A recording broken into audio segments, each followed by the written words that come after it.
Hello and welcome to Atop the Fourth Wall, where bad comics burn. Readers of my blog and forum know that I always post the schedule of 2 months worth of episodes at a time. This 2 months worth of episodes I like to think has a theme. The depths of which Marvel Comics will sink to. First, we started with Cable number 1, utilizing a popular art style and a popular character to make money. Then we had Star Comics, which was owned by Marvel, using a toy license to produce an extraordinarily boring series. And now we see them teaming up with a record company to produce a music-based superhero. What's even more surprising is that this comic is not the first time they've tried to do that. Back in the 1970s, Marvel produced the disco-dancing, roller-skating singer named Dazzler in association with Casablanca Records. Mostly thanks to Casablanca not knowing exactly what they wanted out of the character, it pretty much fell through, but Dazzler herself remains a cult favorite among Marvel fans. A similar idea came about in 1991 with our heroine today, Nightcat. The singer, Jacqueline Tavares, had the stage name Nightcat, wore the same costume, and had an album released by RCA Records. She even went to conventions in the costume to promote both the book and the CD. So what happened to her anyway? Clearly her singing career must have taken off, right? Well, she apparently was in the film Romeo and Juliet, which I am embarrassed to say I've actually seen, and was in a Joey Buttafuoco music video. Huh. So yeah, this comic was the high point of her career. So let's dig into Nightcat number 1.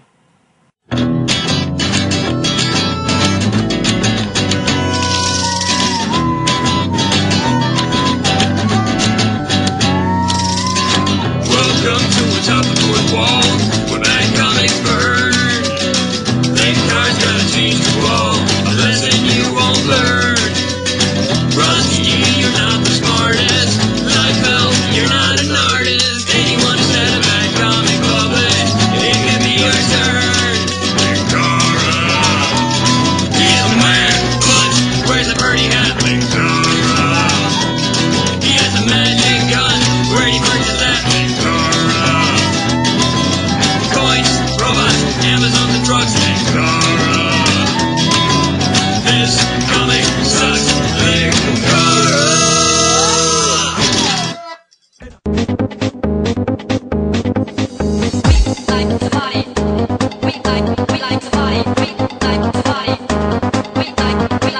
The comic was, interestingly enough, written by Stan Lee, which you'd think is something they'd want to advertise to the comic-buying populace right on the cover. Ha, well, maybe they figured the great popularity of Nightcat singing in, whatever genre she sang in would entice comic buyers enough. This cover, of course, is beautifully rendered, but it looks more like an album cover than something for a comic book. It tells us nothing about the character, except for the fact that she apparently has 3 cats that hang around with her. We open to a splash page of Nightcat, who in the book is referred to as Nightcat with 2 words, despite that not being how it is in the logo, as she runs at the reader and looks like she's about to either kick the reader or leap off the building. It's not exactly clear. The narrator starts up. The female of the species. Beautiful, passionate, sensuous. And yours for $29.99 plus tax. And deadly. Ooh, maybe you shouldn't have eaten 3 then.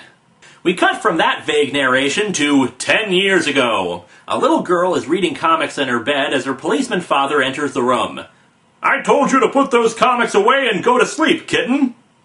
Get it? He's calling her kitten and she's gonna be Nightcat. It's foreshadowing. Get it? You're just like your mom, always doing what you want. Gee, thanks for encouraging independence and free will there, Dad. Officer Dad goes downstairs and sees his wife getting ready to go out. You're not going out again, Beth. I have to, dear. They're holding a new audition at the Rock Candy Lounge. Rock Candy, baby, you're mine. I am such a nerd. He points out that she hasn't been well lately thanks to stress and all the drinking she's been doing. Please, Lou, you know how much singing means to me. And apparently that means end of conversation, since the very next panel is the door slamming and the eponymous Lou gone, confusing even Beth. Lou? Why can't you understand? I'd like to understand why he left without even another comment of some kind. Cut to, apparently a few seconds later, where Beth is drinking liquor in preparation for that sacred audition. Because if there's anything that helps you prepare for singing, it's booze. The future Nightcat comes down to her and asks her to sing a song before she leaves. She sings a song with the lyrics, "Don't change, stay that way, you're okay, don't change, Change! You got change! Wow, I can't imagine how she could ever fail an audition with music that invokes so much imagery like, don't change. So 2 panels later, she's dead. Father and daughter are in a hospital room over the dead body. When she failed the audition, she drank more than ever. I couldn't stop her. You mustn't blame yourself. Failing as a singer, she lost the will to live. What, did the doctor read the backstory already? But good old Dad has this medical diagnosis instead. It was the music that killed her! The pressure! The disappointment! Well, that and the cirrhosis of the liver, I'd say. He looks to his daughter and proclaims, "It must never happen to you! I won't let show business kill you too! Punk is nothing but death, and crime, and the rage of a beast!" We skip ahead a few years, and our intrepid heroine is now with a garage band operating out of their local high school. It seems she's even inherited her mother's singing skills. "'Cause if you love me, we'll be together. We'll build a love like never before. And boy, if you love me and love is forever, our love will last forevermore." Yeah, I can see that Britney Spears is quaking in her boots. One of her bandmates, and speaking of which, one of them is quite clearly smoking a cigarette within a high school, comments, "That sizzles, Jackie! Totally celestial! Now if we could only get you to sing like Enya, you could be totally celestial too!" I mean, seriously, who talked like that in the early 90s? Dude, that dialogue is just so bogus, man! I mean, we don't say weirdo stuff like that! That would be totally not bitchin'! I'd wig out if I heard someone talk like that! What kind of loser says nonsense like that? It's so totally whack, dude. Our heroine comments, for no particular reason, "Then it's a wrap. Dad's waiting at home. He thinks I'm at the library." Thanks for providing exposition, Jackie. That's totally celestial of you. We cut back to, geez, this comic's pacing really needs to slow down for a minute. I know people don't tend to like decompressed storylines, but there's such a thing as moving too fast, you know. Anyway, we cut back to her home where she gives good old Dad her report card. Dad, for some reason, is drawn with a shirt that I can only imagine was designed by Rob Liefeld's of Hollywood, since it's really huge on him, to the point where the arms of the shirt are practically falling off of him, and the shirt's back shoots out from where he tucked it into his jeans. Jackie goes upstairs on the pretense of getting ready for a date, and the phone rings. Dad picks it up, and right away the voice on the other line says, "Jackie, did you rehearse the new song you wrote? You'd be a smash! Jackie? Hello? Jackie?" So the idiot on the other line didn't even bother to wait to confirm it was her, especially since Jackie hasn't seemed to make it a secret that her father disapproves of her singing? Or is it that her dad has such a womany voice that he's easily mistaken for Jackie? Dad goes upstairs and tells her once again that he forbids her to sing and that she's grounded. Oddly enough, the shading on it makes him look like he's wearing a Nazi uniform and has a Hitler mustache. He reiterates that it supposedly destroyed her mother's life and that he won't allow it to happen to her. No singing! No music! So I guess iPods are out of the question for birthday gifts then. Jackie calls up her friends and informs them that she can't sing and that they'll have to use someone else. They inform her that they'll have to use Melissa, and lo and behold, the next day we see Melissa talking to Jackie. For some reason, Melissa seems to be suffering from Youngblood's disease since her eyes are non-existent for 2 panels and closed in another panel. See what happens when you let bad comics get produced, kids? Melissa gloats, "They finally wised up, Jackie. Now I can prove I'm better than you. But don't worry, you won't lose track of me. You'll see my records on sale all over." Man, is she gonna be disappointed when she walks into a Target and asks what the heck all the tiny discs are and where the heck all the records are supposed to be. Immediately, Jackie runs into the friend she spoke to on the phone and berates him. "Thanks a ton, Johnny. It sure didn't take you long to replace me." Lady, you told them you weren't going to be able to do it, and he said right there he'd ask Melissa. It's a little late to complain now. The next page skips ahead a few years again, so she's in college and apparently studying criminology. So far, this hasn't been as much about a superheroine as it is just somebody's photo album. Jackie and a friend of hers go to a music store. Shockingly, it's all records! Okay, Stan Lee couldn't have been that out of the loop. This comic was released in 1991, and CDs had been on the market for 9 years at that point. Her friend mentions a singing contest and, after seeing that Melissa has actually made it big in the music industry, decides to go for it. That singing contest you mentioned, what are the rules? Well, you have to get berated by this loser British guy named Simon. Jackie gets home and thinks, it's early and Dad won't be home yet. Just as well, I've got a lot of thinking to do. And by thinking, she means speaking out loud to herself, which is what she does for the entire rest of the page, and throughout the comic. She comes to the conclusion that she's an adult and has her own life, but she doesn't want to hurt her father. I don't want to break my promise not to sing, but music is my life. Promise to her father? What promise? She got ordered by her father not to pursue a singing career. I know Mom would have understood. Or she would have passed out on the couch with a bottle of gin in her hand, but I digress. My favorite comic book characters never have this problem. Besides for, all the ones that do have that sort of problem. Or maybe it's just that her favorite comic book characters are the ones on the wall. Cat Lass, Super Feline, and the Night Meow. This comic makes me want a caterwaul. Anyway, she realizes that since some superheroes have secret identities, she can have one too. All I need is a needle and thread. And what does she make with just a needle and thread? It's an all-leather ensemble with a huge cleavage-exposing V-line down her front that's laced together, as well as huge shoulder pads, a black headband, tassels coming down from the shoulder pads, black electrical tape around her arms, or is that supposed to be cloth? Thigh-high, high-heeled boots, and what I presume to be a black wig. Oh, and no mask. Yeah, your secret identity is safe, unless of course somebody, looks at you. After singing what I can only presume to be a pop song about love that totally does not match up to the black leather, laser light shows, and etc., Nightcat somehow manages to win the competition. Just look at that audience. Crowds of up to 4 applauded wildly. Some oily record executives meet her after the show to have her sign the contract when she realizes that she can't use her own name. And of course, her reasoning is flawless.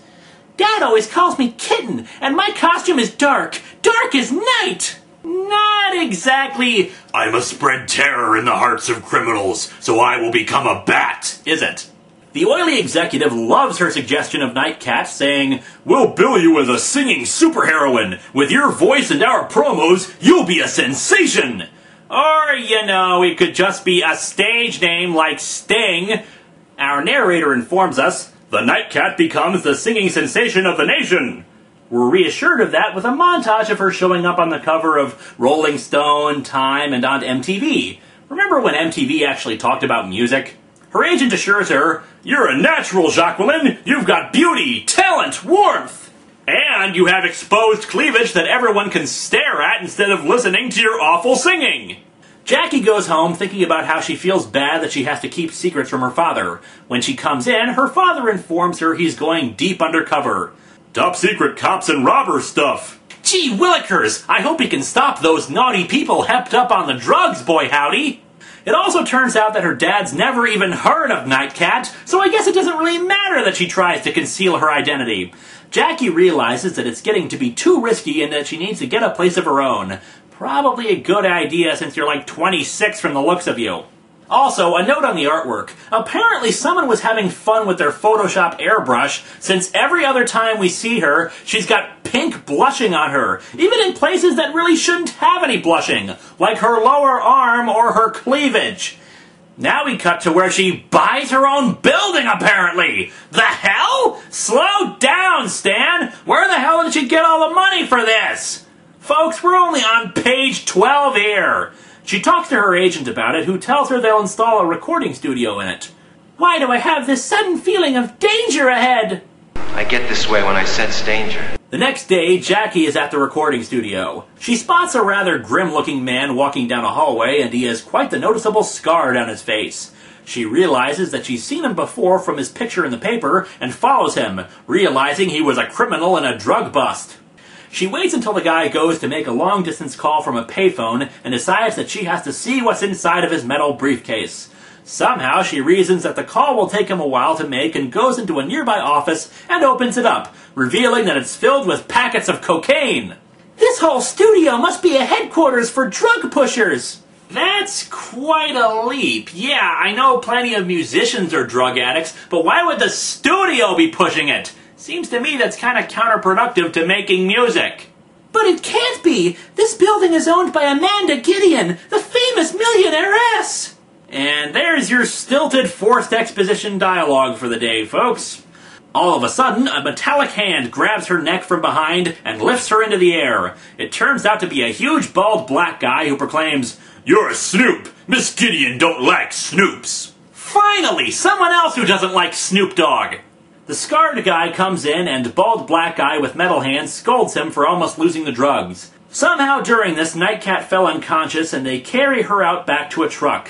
Did this seem like a wise move? It seems to me that to avoid culpability, they could just claim the guy was acting alone when he was carrying the drugs around and not try to drag a financial asset like Nightcat around.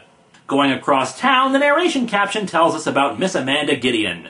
Heiress, real estate tycoon, nightclub owner, one of the wealthiest people in New York. If that's the case, why the hell is she dealing drugs? She clearly doesn't need the money.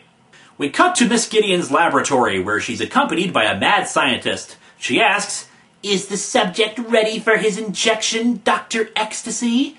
Dr. Ecstasy? Dr. Ecstasy? This is written by the guy who created Spider-Man, right? On this page, he looks like he's had a seizure, since he's grinning insanely and has one eye opened wide while the other's closed. Miss Gideon tells him to inject the gorilla serum into the patient, and he does so. The man on the operating table immediately gives an expression as if he just got pinched on his butt and leaps off the operating table. Dr. Ecstasy says, "Perfect! He thinks he's an anthropoid ape!" And you know this simply because he jumped off a table. Hell, I'd be doing that if I was in a room with a guy called Dr. Ecstasy. See his agility, his strength, his balance! See his naughty bits, since he's completely naked! So, how does he figure that he has strength, agility, and balance from a guy who just leaps twice? Oh, and then he falls over dead. Miss Gideon walks out with the two goons in tow, who she tells not to bandy my name around, you fool. But the doctor was just calling you it, and everyone knows who you... forget it. Anyway, bald black guy with a metal hand, now identified as Crack by Miss Gideon, brings in the unconscious Nightcat. Miss Gideon recognizes her and says it's unfortunate that she had to find out, but that she'll be a perfect subject for Professor Ecstasy. Okay, now it's Professor Ecstasy? Make up your mind, lady! One guy remarks how she looks like Jackie. Hey, he's supposed to be Nightcat's dad! I get it now! Wow, the artwork is so bland that I couldn't tell at first. Crack starts carrying her away, and Miss Gideon remarks, "Lucky girl, her records may sell better than ever once she's dead."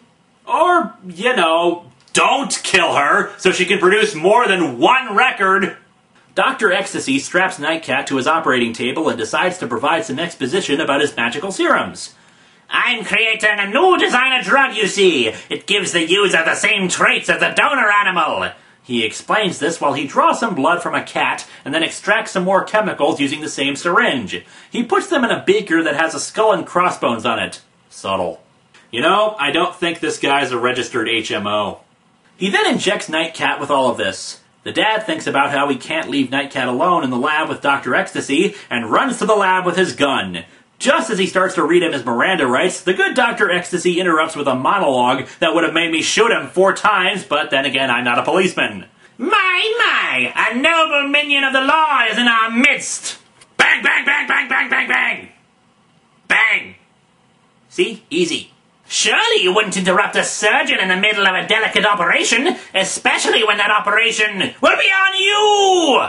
Dr. Ecstasy grabs a scalpel and leaps right at Officer Dad, who subsequently shoots him dead. Officer Dad quips, "I had to do it. I don't have Medicare."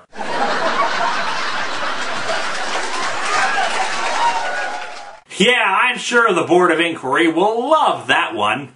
He helps Nightcat off the table, once again thinking that she looks like his daughter. The rest of the goons suddenly break in and open fire, shooting him at least 7 times through the torso. Nightcat cries out with a dull expression, "Dad!" and holds him in her arms. He recognizes her as his daughter, and she says she'll spend her life making it up to him.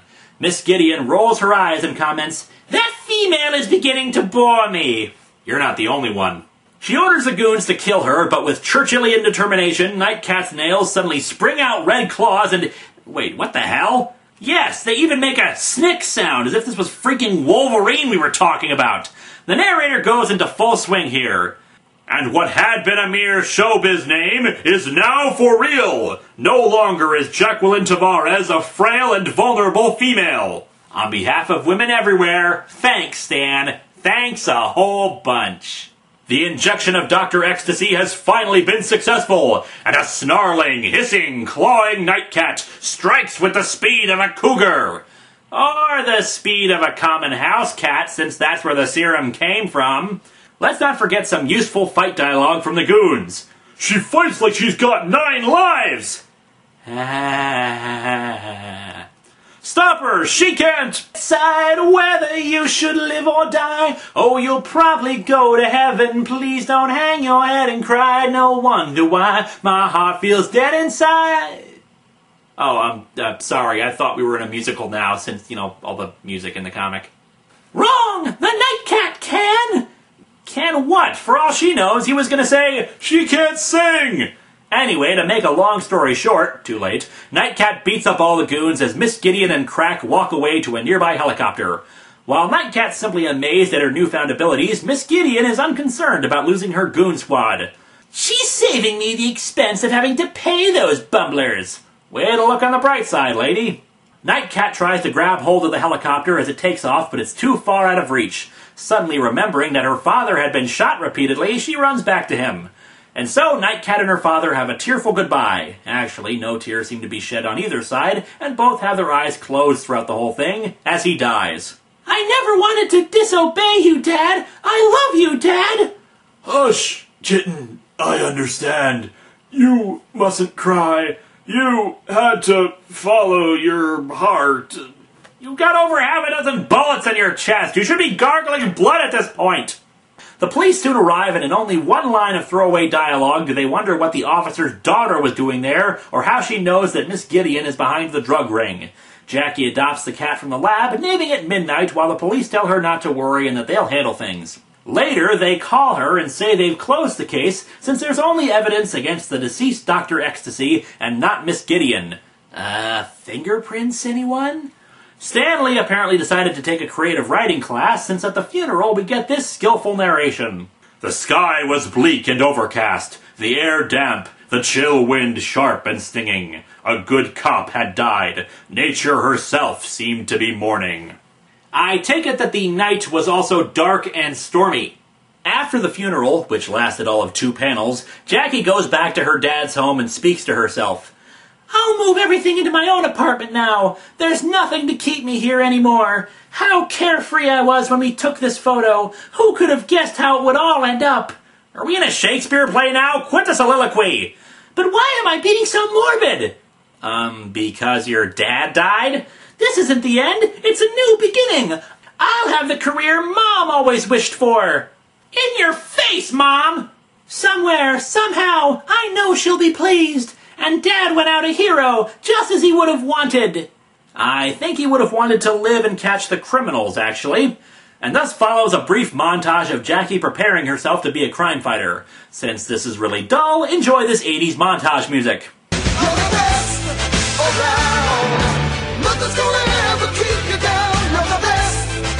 Oh, and on the next page we learn that she still attends classes, too. Right. Following a pointless sequence of her discarding her friends, we see she's back in the recording studio making songs. How in the hell is she still working? Amanda Gideon owned the studio, thus also owning Nightcat's contract. Her agent walks in and tells her it's time for her to start going on a concert tour. "No, I can't! If I tour, Amanda Gideon will always know where to find me! That mustn't happen! Until I'm ready for her!" Already know where you are! You're going into her recording studio and making songs through her company! She already knows where you are! You have, in fact, done nothing to conceal yourself! But the scary thing is, that isn't even the most completely implausibly stupid thing about this comic. Oh no! Behold! It's at this moment that Stan Lee walks into the room. Yes, true believers, you read that correctly. Stan Lee actually walks in and says he likes her style and wants to make her into a superhero comic. What? In the next panel, Stan actually has the gall to write this. Hey, talk about dangerous precedents. After this, the whole Blush and Bullpen will want to see themselves in every future Nightcat story. Words fail me. Suddenly, I understand the real reason why this didn't last past one issue. Anyway, back to, the story. Nightcat apparently knows some local arms manufacturer since she has them build some special weapons for her. Oh, and she even uses her own name while in the Nightcat costume.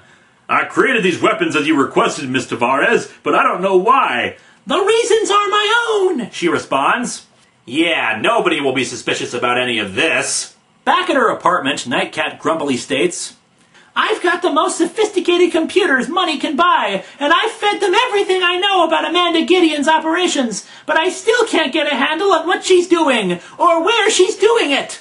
Lady, just because you type in, Amanda Gideon is a mean drug-dealing criminal who kind of killed my dad and gave me superpowers into a text box on Windows 3.1 doesn't mean it's gonna give you all the answers.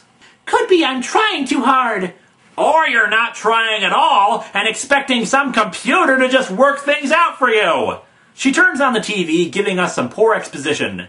And due to the pollution problem, the garbage scow has been floating from port to port, with no city willing to accept the trash. This has been Plot Convenience News, providing exposition since Amazon's attack. And by the by, this little piece of news is probably referencing the Mobro 4000, a garbage scow that had been famously shipped from harbor to harbor by a few idiots in the 1980s who thought they could make a quick buck by selling the trash to another city. This made people believe we were running out of room to put our garbage. That's complete bull, of course, but hey, as previous comics have shown, that's never stopped writers from referencing these things. And there's your history lesson for today, kids! Anyway, this somehow makes Nightcat have this rather large leap of logic. A garbage scow! Wouldn't that be a perfect place for Amanda Gideon to hide her drugs? Seems like a terrible place to hide the drugs, actually. Especially since the media and the government have been watching it. But hey, then again, I'm not an evil rich drug dealer. Nightcat, somehow possessing uber hacker skills, hacks into the garbage company's files and discovers that Gideon owns the company. So wait, if the garbage scow going from port to port was owned by Gideon and being used for her drug operations, why was she trying to unload the thing to other cities?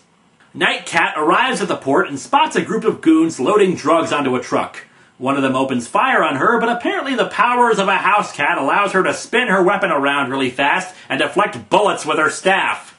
Anyway, she defeats the goons and starts narrating to herself.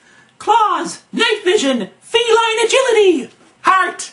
The Nightcat isn't too shabby. I was right. A truck full of drugs. Lucky I came prepared for a little encore. I can just imagine the embarrassment that would have followed if it turned out these guys were from the Coast Guard and were just getting some medical supplies off the boat.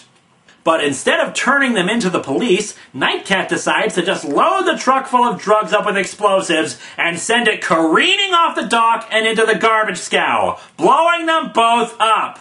Well, thanks for polluting the New York Harbor even more, Nightcat. And now we get to see Nightcat's glorious vehicle, the Cadillac. Okay, I do actually kind of like the pun, even if the car itself looks really stupid. If I say so myself, I wasn't half bad for a rookie superhero. Yeah, you blew up all the evidence and left a dozen suspects unconscious on a pier. You're doing real well there, Nightcat. Over to Miss Gideon, who spends an entire day hearing about how Nightcat keeps screwing up her life, from learning about her drug shipments getting messed up while she fights off 3 heavily muscled men, to going to a book signing and hearing about her courier getting knocked out, and then having her chauffeur get tied up while at a casino. So Nightcat just spends her whole day attacking people who probably didn't do anything wrong just to piss off Miss Gideon? And what does Amanda Gideon have to say about it? Amanda Gideon will not be taunted by a nowhere pop star. Then fire her, you idiot! Your company owns her contract! Apparently her agent knows about her double life as a superhero, since Jackie gets an RSVP invitation for Nightcat to play at Miss Gideon's casino, and he states, Jacqueline, it could be a trap. "Of course it is! That's why nothing could stop me from going!" Huh? Oh, but here's where it really gets weird. She's driving in her Cadillac, and she proclaims, "Lucky my 4 ninja-style dancers were available!" Ninja-style dancers.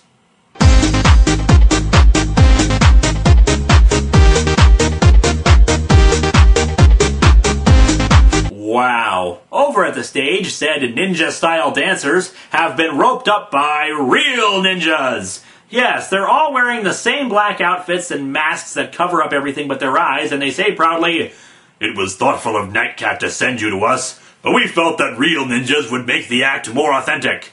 Is there no honor among ninjas and ninja-style dancers? Anyway, the real ninjas exposit that they're going to kill Nightcat at the end of her show. Sadly, we're subjected to more of Nightcat's stupid lyrics. I covered this in Batman Fortunate Son. Lyrics in comics aren't a substitute for actual music. Timeless and precious, the moments we share in a world where love's so rare. Well, I know it's pointless, but boo! One of the ninjas suddenly attacks her with his sword, and she realizes that this is the trap that Miss Gideon had planned for her. And so we have a brief fight scene of Nightcat facing off against the ninjas. As Cameo and Stan narrates, "The ninjas are skillful, deadly, but they've never fought a fearless feline before. Yeah, that dedication and training necessary to become a ninja are nothing when you go up against a mediocre singer who's been injected with cat blood and has had a training montage." She says that the audience is eating it up and decides she might as well keep singing. But I won't subject you to that and instead play something more apropos.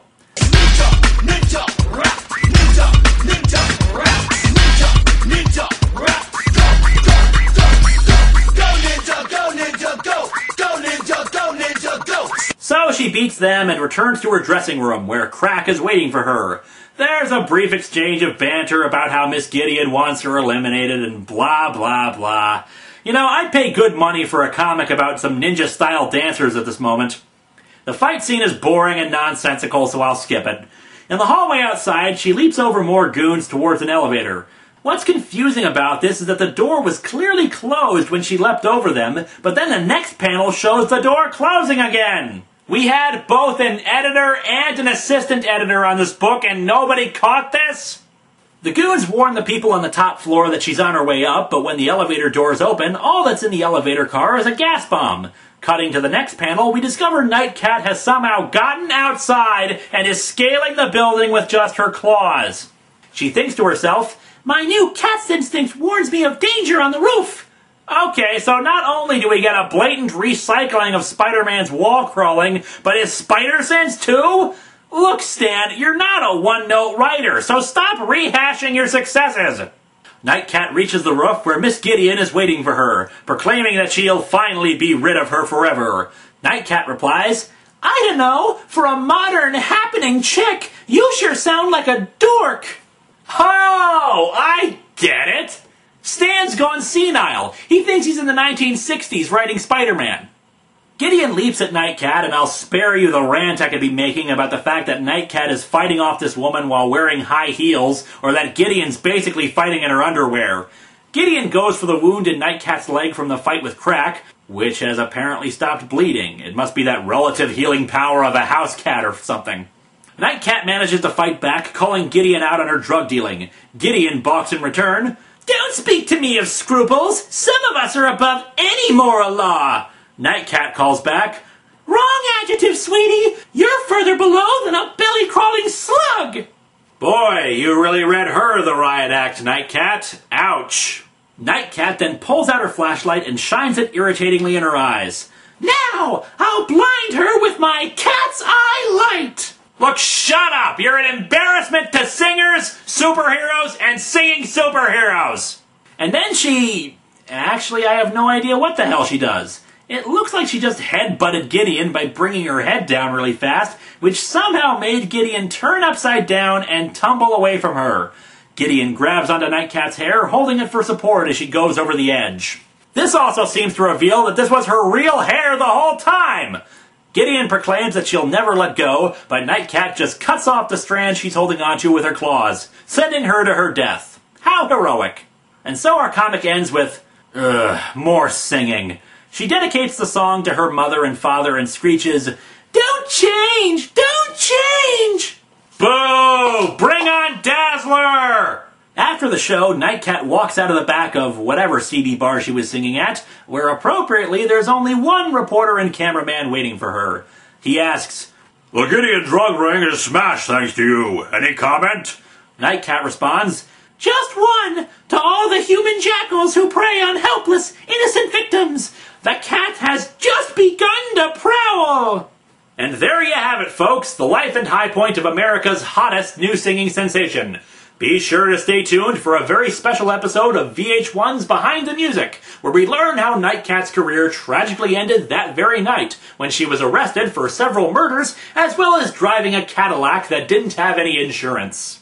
This comic sucks. Immensely so. The plot makes no sense, the characters aren't interesting, and the artwork was obviously rushed. I have nothing pithy to say beyond that. So instead, just enjoy some ninja-style dancing.